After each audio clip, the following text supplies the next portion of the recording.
বিসমিল্লাহির রহমানির রহিম। আমি মোহাম্মদ জামাল উদ্দিন।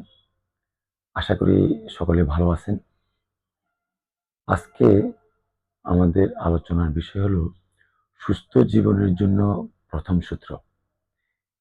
এর আগে আমরা এর 6টি পর্ব করেছিলাম। আজকে 7 নাম্বার পর্ব।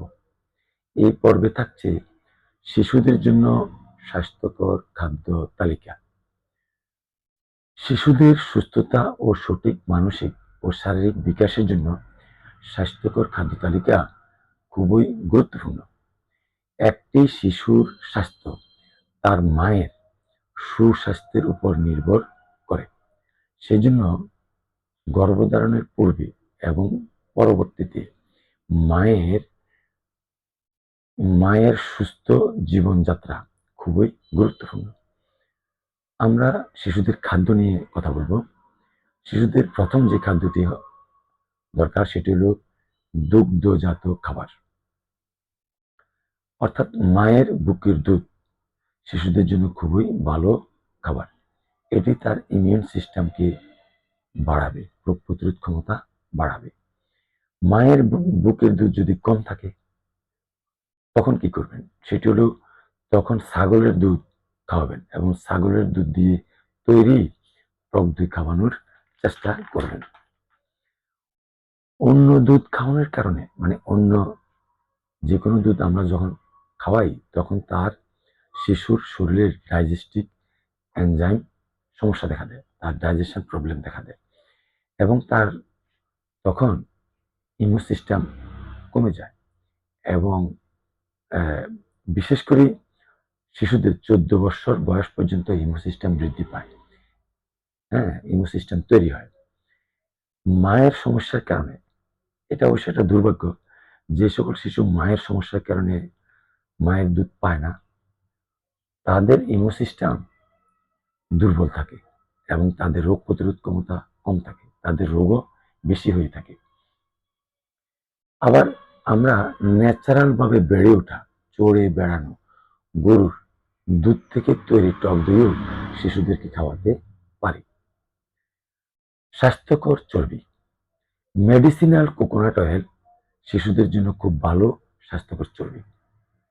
এটি তার শক্তি যোগান দেবে এবং তার রোগ প্রতিরোধ ক্ষমতা বাড়াবে, তার সকল ধরনের খাবারের চাহিদা পূরণ করবে, তার সকল ধরনের ওষুধের চাহিদাও মোটামুটি পূরণ করবে, ব্রেন ভালো ফাংশন করবে এবং তার গ্রোথ ভালো হবে।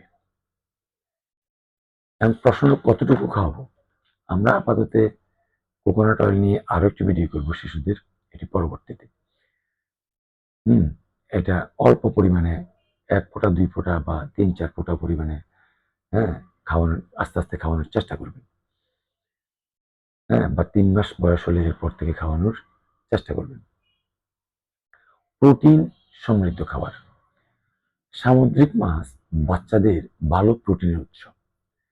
এতে ওমেগা 3 থাকে, এটি ব্রেন ফাংশনের জন্য ভালো কার্যকর। এছাড়াও আমাদের দেশীয় হাঁস মুরগির ডিম, মাংস ইত্যাদি খাওয়াবেন।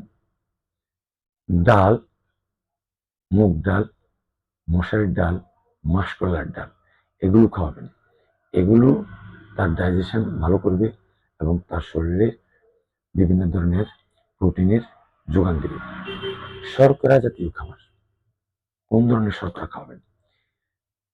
শিশুদেরকে মূলত কালো চাউলের ভাত বা লাল চাউলের ভাত অথবা oats, whole grain oats, organic oats, এ সকল অর্গানিক চাউল এবং ওটস খাওয়ানোর চেষ্টা করবেন। এতে করে তার শর্করার চাহিদা পূরণ হবে এবং তার শরীর শক্তি পাবে, তার শরীরের অন্যান্য ভিটামিন মিনারেলসও সঠিকভাবে পূরণ হবে। মিষ্টি জাতীয় খাবার, আমরা কোন মিষ্টি খাওয়াবো? জাদুঘরের মিষ্টি না, সাদা চিনি না, কোনো বাইরে কোনো মিষ্টি না খাওয়াইয়া তাকে খাওয়াবেন মেডিসিনাল মধু, অর্থাৎ প্রাকৃতিকভাবে সংগৃহীত মধু অল্প 1-2 ফোঁটা করে আস্তে আস্তে খাওয়ানোর অভ্যাস করবেন। এটা তার রোগ প্রতিরোধ ক্ষমতা বাড়াবে। এছাড়াও নারকেলের চিনি খাওয়াতে পারেন। শাকসবজি, দেশীয় সকল ধরনের শাকসবজি, সবুজ শাকসবজি খাওয়ানোর চেষ্টা করবেন। যেমন লাল শাক, ধনেপাতা, পুঁই শাক, পালং শাক এগুলোকে খাওয়ানোর চেষ্টা করবেন। এছাড়াও অন্যান্য শাক যেমন ধরেন মিষ্টি কুমড়া, মিষ্টি আলু, গাজর, টমেটো, ফুলকপি, বাঁধাকপি এই জাতীয় সবজিগুলোকে হাফ সিদ্ধ করে ফেস্ট করে আস্তে আস্তে আস্তে আস্তে খাওয়ানোর চেষ্টা করবেন। ফল, কোন ফল খাওয়াবেন? আমাদের দেশে উৎপাদিত, লোকালি উৎপাদিত সকল ধরনের অর্গানিক ফল খাওয়াবেন। যেমন পেঁপে, কলা, মানে পাকা পেঁপে, আনারস। আনারসটা ছোট শিশুদেরকে খাওয়ানো ঠিক না, একটু বড় হলে 3 বছর 2.5 বছর বয়স হলে এরপর খাওয়াবেন। পেয়ারা, তরমুজ, আপেল, কলা এগুলো খাওয়ানোর সিজনাল ফল, এক কথা সিজনাল ফলগুলো খাওয়ানোর চেষ্টা করবেন। এতে তার ভিটামিন ও খনিজ উপাদান এর যে চাহিদা এটা পূরণ হবে। আর মনে রাখবেন, শিশুদের খাদ্য তালিকায় তার বয়স অনুসারে আস্তে আস্তে নতুন নতুন খাদ্য যোগ হবে এবং নতুন নতুন খাবার সংগ্রহ করে তাকে খাওয়াবেন। তবে মনে রাখবেন, অর্গানিক এবং দেশীয় এবং লোকালি উৎপাদিত খাদ্যগুলি খাওয়ানোর চেষ্টা করবেন। আমরা সকল শিশুর পৃথিবীর সকল শিশুর সুস্থ জীবন কামনা করে, সুস্থ স্বাস্থ্য কামনা করে আজকের এ পর্যন্তই। আমার ভিডিওটি ভালো লাগলে আপনারা সকলেই লাইক এবং শেয়ার করবেন। আসসালামু আলাইকুম।